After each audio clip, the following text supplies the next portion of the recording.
Welcome back to the Rouges. We're talking Canada soccer and U.S. soccer. Tonight we're going to be talking about Canada's Nations League CONCACAF draw, which they got League A and Group C. So we've got Honduras and Curacao. But those are the only two teams we're going to be talking about today. We're going to be doing a further breakdown. So this video, of course, is being, as I said in the video I just released yesterday, it's being recorded yesterday, technically, and being released today. So if you're watching this at 5 p.m. on Wednesday, hello, and yeah, so I just finished up the World Cup video for Canada, and now I'm going to be talking about the CONCACAF Nations League video and what this means for them. So yeah, and this kind of builds off the World Cup video, as I said that. Remember going back to how I said Canada had to, play better opponents, kind of going back to it and kind of saying, they need preparation for Belgium, Croatia, and Morocco, right? Well, part of it does start here in CONCACAF, although given the group that they've gotten, Canada should easily get out of this group. Only the other team can possibly get them is Honduras, but and these are both home and away legs. But nonetheless, I mean, Canada should, if they start their A team or the same team that started in the CONCACAF World Cup qualifiers, they should get through this group, no problems. It's not like the United States, even though they beat the United States, although the United States beat them on goal differential in 2019 and 2020.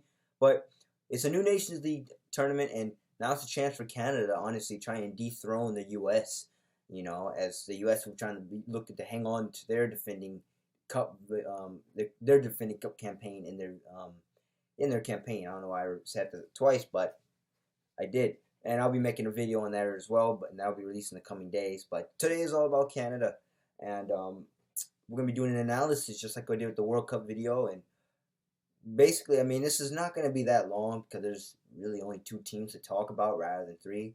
Although I'll try and see what I can do here. And then, as I said, one announcement. Stay tuned for the 125 sub special video that's coming out. I still haven't decided on the topic yet, but hopefully the topic is a great one, and so hopefully you guys enjoy that one either too. But that'll come out maybe Sunday, I'm hoping, depending on how I'm scheduling my video releases.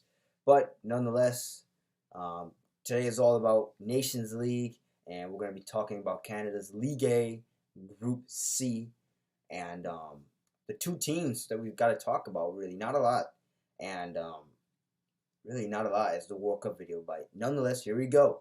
So, as I said, League A, Group C, the Rouges find themselves grouped with Honduras, so Los Catratos, and Curacao. So, a Dutch-based colony with Dutch-based players as well. But nonetheless, I guess we'll just start with Honduras.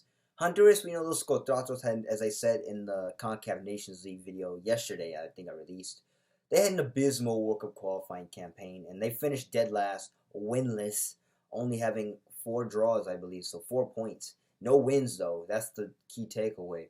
And I don't know what they're going to use this tournament for. They could use it as a statement, although they could also, I don't know. They could probably use it to bounce back. Maybe they get their team back, or maybe they figure out something down there. But we all know that their World Cup qualifying, that campaign just wasn't it. And basically, yeah, Honduras, I have to see what they can do. Are they going to bring a team that's going to come out swinging, or are they going to play the same way they did in the World Cup qualifier, where Canada, for the second game at least, was pretty much all over them? Although, this is also going to be a home and away leg, so that means Canada will have to go back down to San Pedro Sula, as well as maybe host one, I'm guessing, maybe here at BMO Field, I'm hoping, here in Toronto. So, if that happens, and maybe tickets, I pray, fingers and toes crossed, are going to be much more cheaper than they were for World Cup qualifying, even though I went to 3 of the games. I'm hoping that the Nations League is lower, maybe like 40 or 30, as they were in 2019 when they went to the U.S., when they beat the U.S. here at BMO Field. I'm hoping ticket prices are cheaper. Maybe I can go again whenever they do host it, maybe in the summer.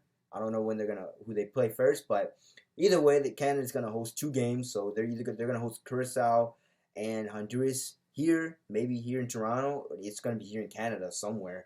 But fingers and toes crossed, maybe here in Toronto, as I think you can't go wrong with hosting it in the 6 here. But they may, I don't know. I don't know Canada soccer. I don't know who decides where do they get the host, what city to host what. They could also have it in Vancouver, although I mean I don't know if there will be a need to. But hey, if they have it in Vancouver, they have it in Vancouver. Maybe they have one game out in Vancouver, the other in Toronto or even Montreal. Although I've heard people in Montreal saying no, they would never have it there because Montreal has a strong Latin American population and less of a domestic Canada population that would support the game. But I don't know if that's true. That was just what I was told. But nonetheless, I'm curious to see what city they decide. They could pick Ottawa. As I said, I think I said this before in my other videos for the women. They could pick Edmonton. They could pick Winnipeg, maybe for the first time, because it's in the summer, keep in mind, so that's warm weather. There will be no freezer games. I don't know, unless they want to play in the heat, even though I don't know if the heat really benefits both teams, so both these teams are from hot climate locations. But I don't know. They could have Hamilton again. They could hopefully have Toronto here. That way I can at least go to one home game in the summer as I'll be here. Maybe Montreal. I don't know. And then Saskatchewan maybe can also be on the list for home games. But yeah, that's just my thoughts for home games. Maybe it's here at BMO Field. I don't know. We'll see how that plays out. But nonetheless, I guess both the teams, I'll go back to Honduras. I went a little off topic there. Sorry. But Honduras, I mean, they've got Kyoto for CF Montreal. They've got a few Houston Dynamo-based players. And, I mean, they're a solid team when they play well and they play like a group. But if they're gonna play the same way they did in World qualifying, Canada's easy gonna roll through this group. No offense to Curacao. I mean, Curaçao's got Eloy Room. They got a good goalkeeper from the Columbus Crew. But I mean, unless they've got other Dutch-based players that, I mean, they did give the USA a good run in the Gold Cup in 2019, where the USA only beat them 1-0. So when Curaçao's good, I mean, when they got all their best players and key pieces, they're a pretty good team. But at the same time, Honduras, I mean, Honduras is easily one of the favorites here to remain in League A. I forgot to mention, out of the group, one team moves on here, and the bottom team who finishes last gets relegated to League B, while the middle team will stay in League A, but perhaps move down to a lower tier in League A, I believe. So Honduras may move down to, I guess, Tier B or Tier C. Not League B, though. Unless they finish last, unless they have an abysmal performance as they did in the World Cup qualifying. But with no doubt, Canada and the Rouges should be able to finish at the top of the group. No questions asked, especially if they bring Davies. Which rumor has it he's almost healthy and ready to go for Canada's next competition games against international opponents. Given over to his mild heart condition. Glad to see that. That's really, really good news for Canada and the Rouges. But yeah, especially you got Davies back. You're gonna have David if everybody else is healthy and no one gets injured. Laren, Estacio. If you should basically have your entire team back that you brought for World Cup qualifying, and with that, I mean I think that there should be no excuses. I mean, Canada should get the job done. I easily, especially with the bang-up job they did in World Cup qualifying, I easily expect them to get out of this group. I mean, there is no excuses, especially if you're a top team in CONCACAF. I mean, you have to get out of this group. I mean, if you don't, then we should be asking questions as of what happened and what Herdman did here. But I believe Herdman will use these games, and this is kind of segueing to my next kind of theme in the video, where I kind of talked about it from the last World Cup video, but opponents. We saw the group that Canada got for Group F, with they went over the teams already. Belgium, Croatia, Morocco for the World Cup. And these games, every game now is important for Canada. So they're going to you need competitive matches. And hopefully Curacao and Honduras are competitive matches. But, I mean, without a doubt, you're going to need to get face some teams that will really test you. And unfortunately, no offense to these teams, maybe Honduras, once again, I need to see what kind of, we all for that matter need to see what kind of team they bring, what Los Catratos brings. But Curacao, other than Eloy Room, I mean, Canada might win that one 5-0, 6-0. I mean, I don't know. That might be the goal fest. Curacao might get pummeled by Honduras as well. Curacao is just going to be that team where everybody farms goals off of. It was just like Cuba with the U.S. and Canada in the last Nations League. Cuba was the team that everybody farmed goals off of. think Canada beat Cuba 7-0. The USA also beat them 7-0. And then they beat them 4-0 in return. Both teams beat them 4-0, you know, or in a similar score. 4-1 maybe. But nonetheless, I mean, Nations League, so far the pattern is, I mean, I think it's gonna, I don't know, if it's gonna be like this unless CONCACAF just gets better, but it's gonna be a strong, dominant team, aka Canada, a middle class team, like a mid major team, kind of like Honduras, Costa Rica. Even then, Costa Rica is pretty strong. Maybe Honduras, Panama, El Salvador. You know, it's gonna be a team like that, and then you're gonna have that bottom tier team that's just everybody's just gonna be the farming team where they just farm points off of.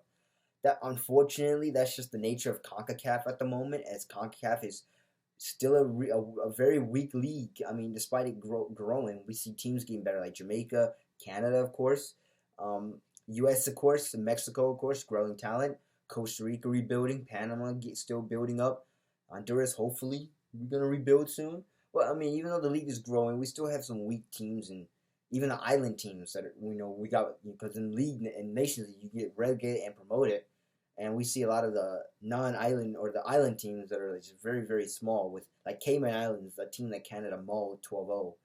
I mean, they're in Pot C or League C, I believe. So they're at the bottom, which as they should. I mean, as Canada, basically all the teams that Canada ran through, except for Haiti and Suriname, are in League C. As Suriname and Haiti are in League B, I believe.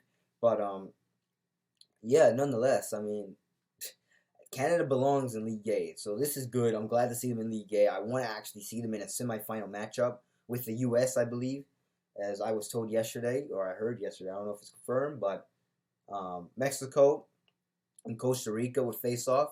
It should they move on from their group.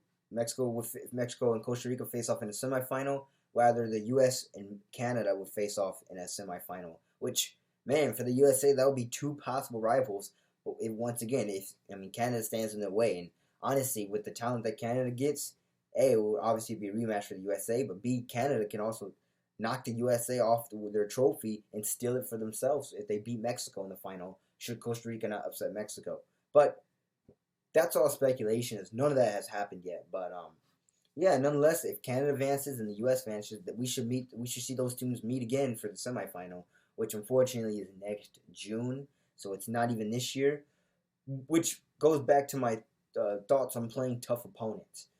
So Honduras being a tough opponent, as I said, they're a mid-major. Or as I say, a mid-major. It's an NCAA tournament term, but a mid-major, like a mid-opponent. Sometimes they're good, but they're not that good yet.